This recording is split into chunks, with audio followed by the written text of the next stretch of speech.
It was a typical night in the old college dorm, where the walls seemed to whisper secrets from decades past.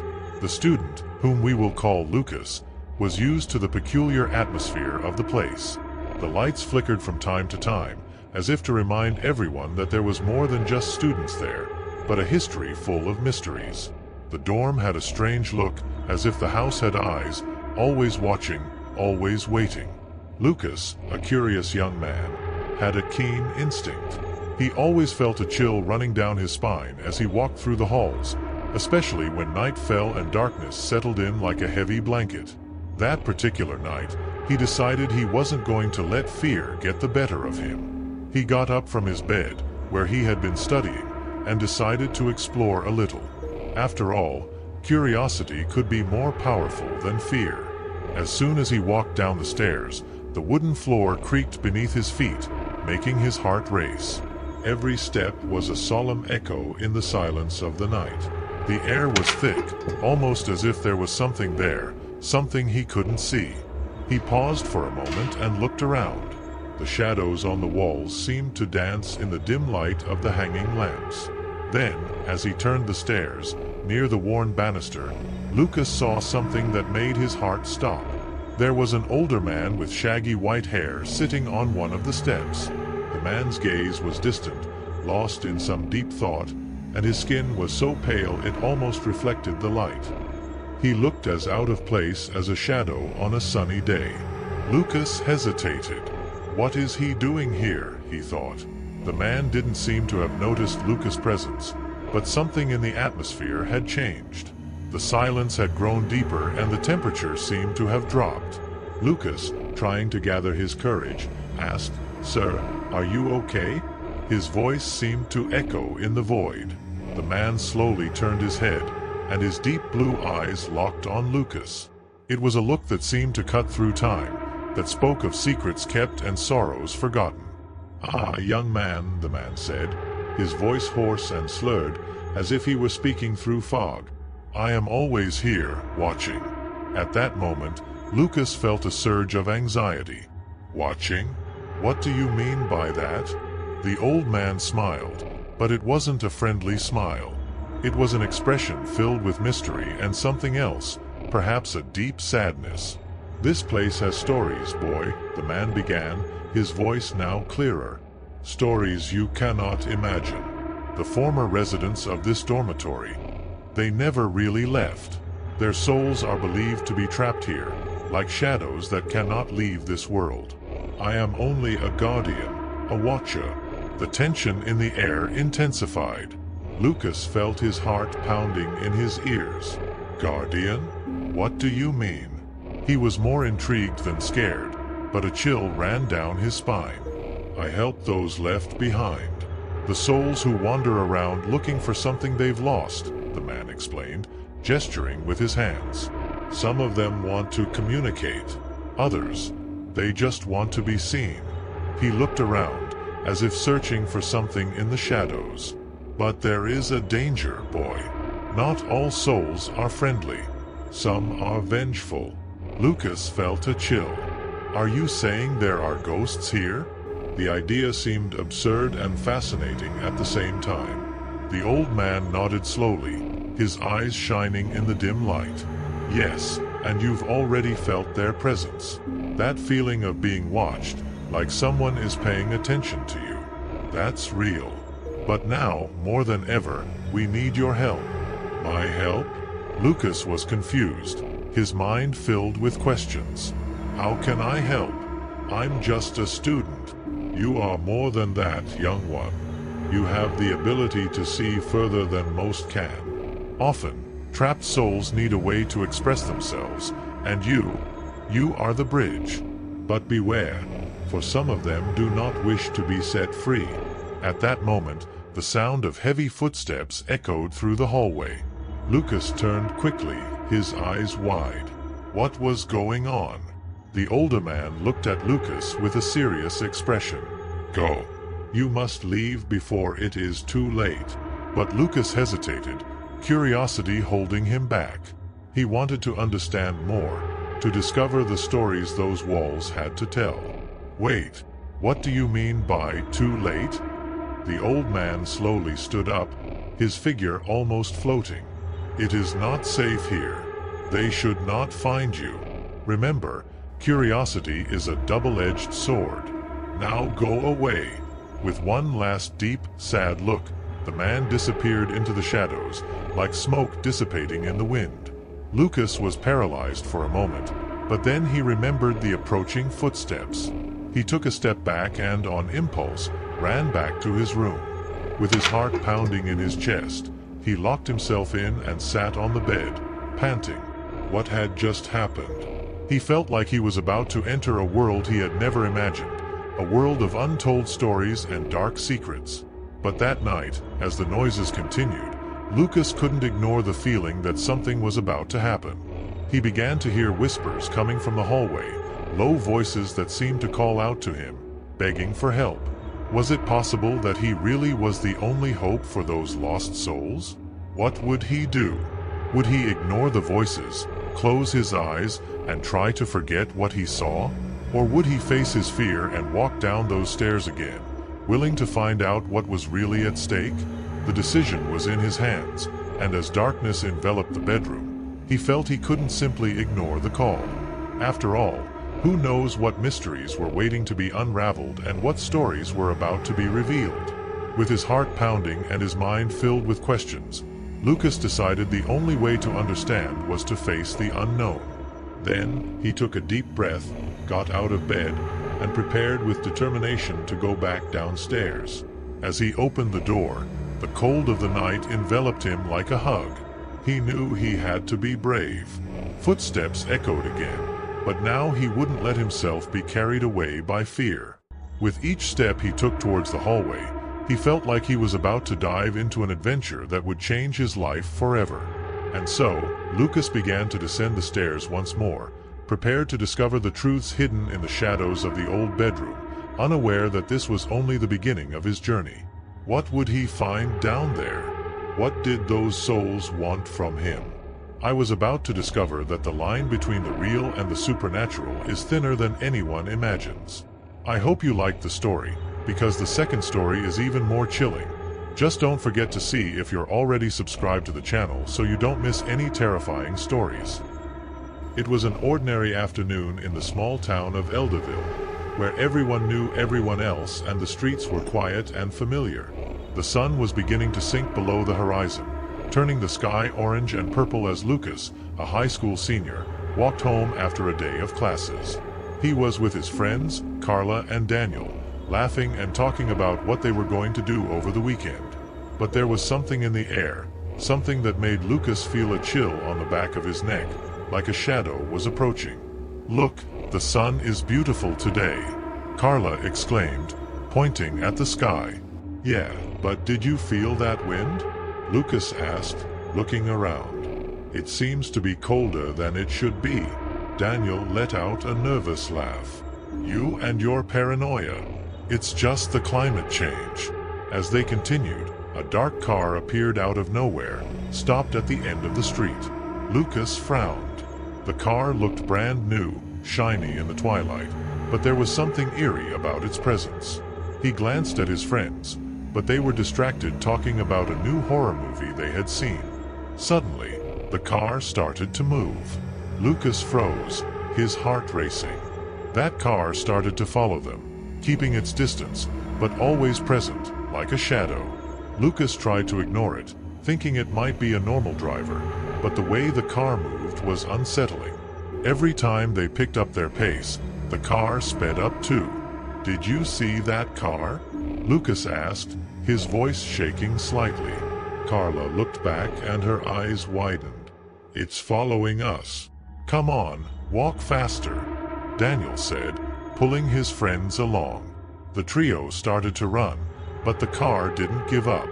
The sound of the engine seemed to get louder and louder, as if it was getting closer. The silence surrounding them was eerie. The wind stopped and all they could hear was the rapid beating of their hearts. Each step became heavier and Lucas felt as if his legs were glued to the ground. "What does that car want?" Carla shouted, looking around desperately. "We're being watched." As they ran, They came to a part of the city that seemed deserted, with old houses and long shadows cast by the streetlights that were beginning to turn on. The atmosphere was charged, and a feeling of fear began to invade him. Lucas decided he needed to do something. "Let's hide," he suggested, pointing to a dark alley next to an old ruined house.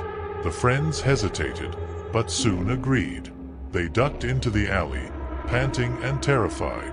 Lucas' breathing was labored, and he could barely hear what was happening around him. The dark car passed slowly, and they could see the light from the headlights illuminating the dirty walls of the alley. "What do we do now?" Daniel whispered, his voice shaking. "I don't know, but we should stay quiet," Lucas replied, trying to control his fear. However, as they hid, a strange noise caught his attention. It sounded like a whisper, as if someone was talking right next to them, but without sound. Lucas looked at Carla, who was pale and wide-eyed.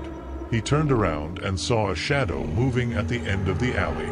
It was a tall, thin figure, with a wide hat covering his face. Lucas's heart skipped a beat. "What is that?" he asked, trying to keep his voice steady. The figure began to approach, and Lucas felt butterflies in his stomach. Shadows seemed to dance around them, and a smell of mold and decay filled the air. They were so paralyzed by fear that they could barely move. The figure stopped a few feet away from them, and then slowly began to raise its head. "You shouldn't be here," the voice said, hoarse and echoing, as if it came from a deep cave. It was hard to see the face, but Lucas could feel the cold eyes fixed on him. Panic took over him, and without thinking, he pulled Daniel and Carla and began to run in the opposite direction, leaving the alley and returning to the street. The dark car was parked there, and the strange figure began to follow them. They ran desperately, with their legs burning and their hearts racing, but the figure seemed to approach with ease. Adrenaline took over him, and the need to escape overcame any doubt. "Where are we going?" Carla shouted as she looked back. "To school," Lucas replied. "There has to be someone there." They ran down the street, and when they reached the school, they noticed that the lights were off. The place seemed deserted, and a biting cold took hold of them. Lucas tried to open the front door, but it was locked. He looked at his friends, and the feeling of desperation began to grow. "Let's go to the back entrance," Daniel suggested, pointing to the side of the school. They ran to the back entrance, and Lucas managed to open the door.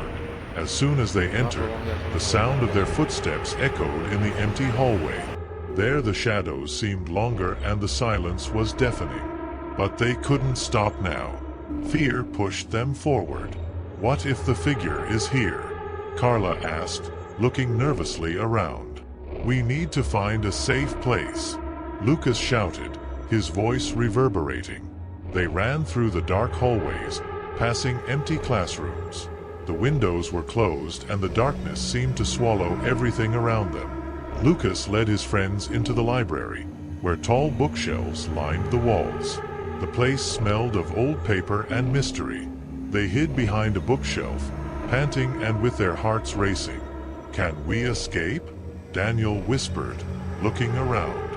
Lucas tried to think, but the image of the figure and the dark car still haunted him. Time seemed to stop, and fear enveloped them like a heavy blanket.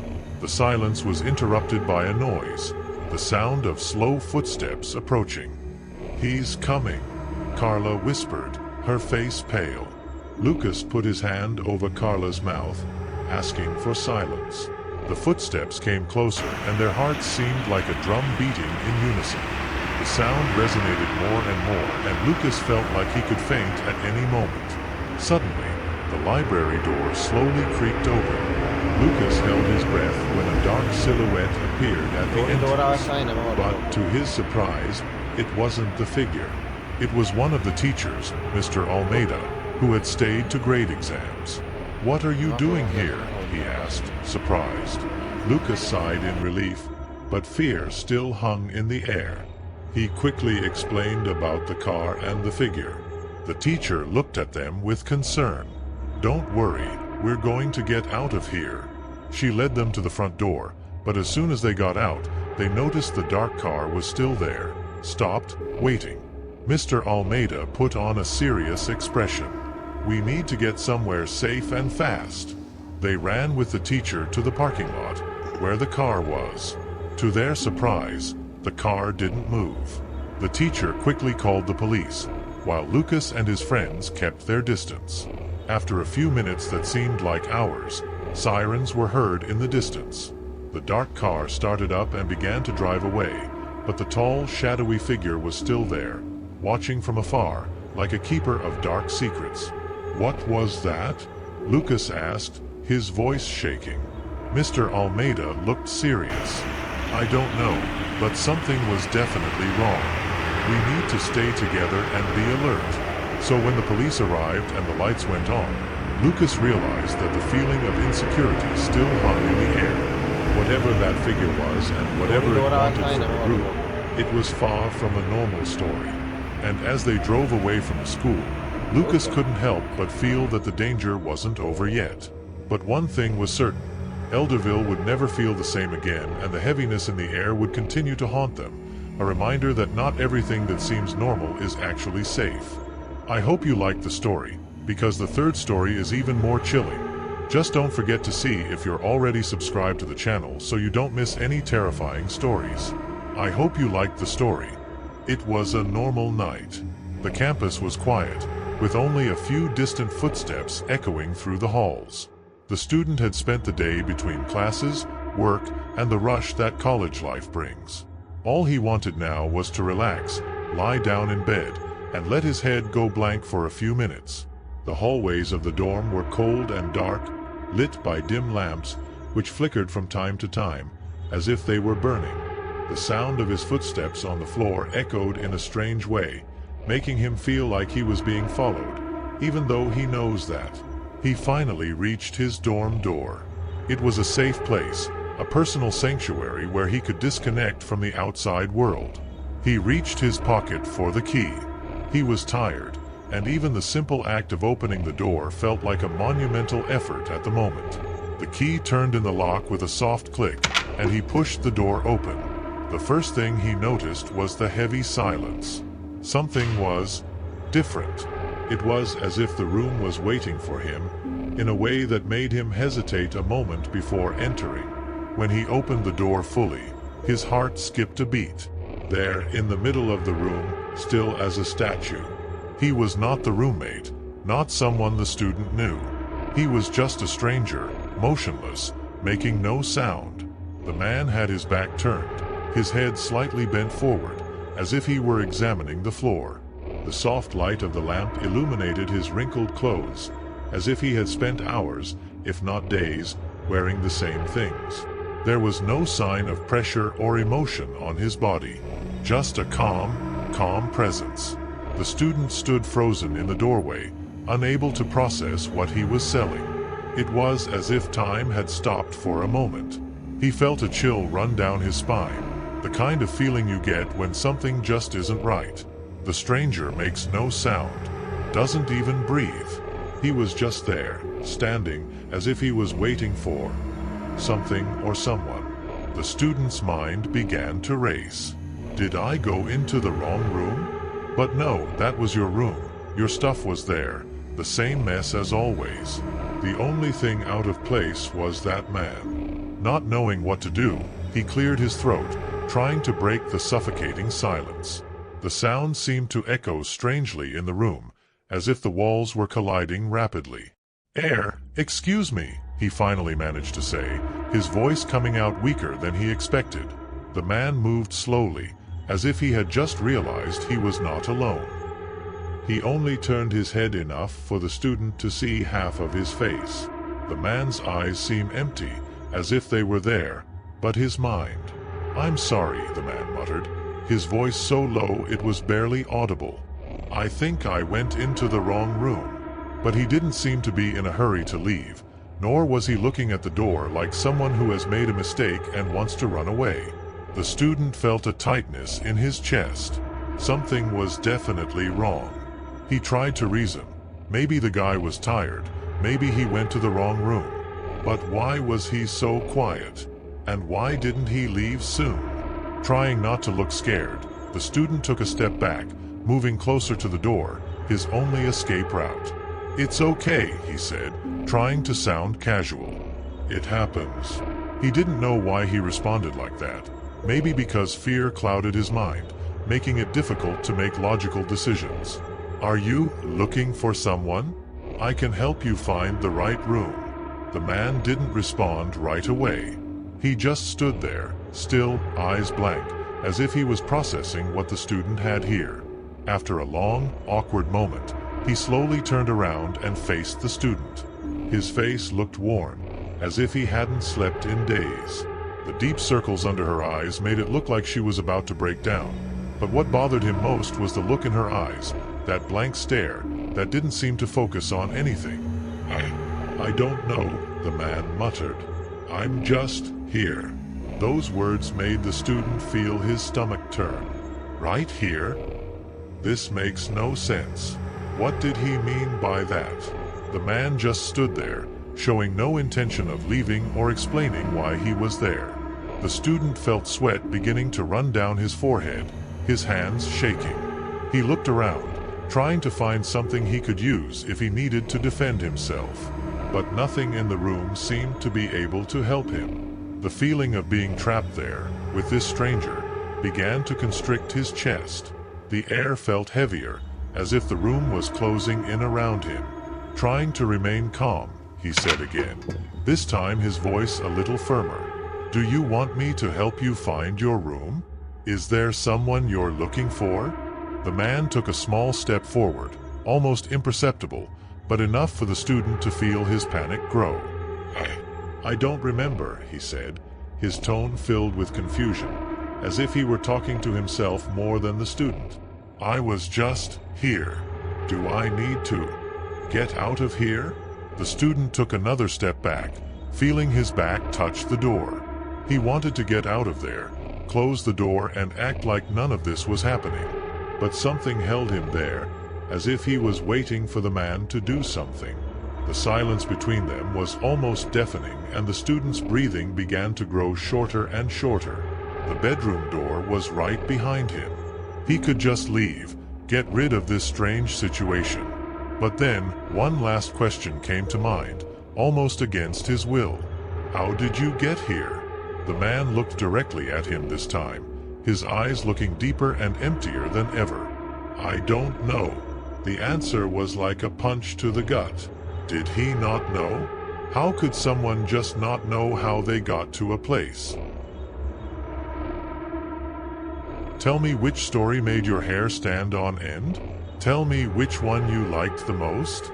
Because in the next video, the story is even more chilling.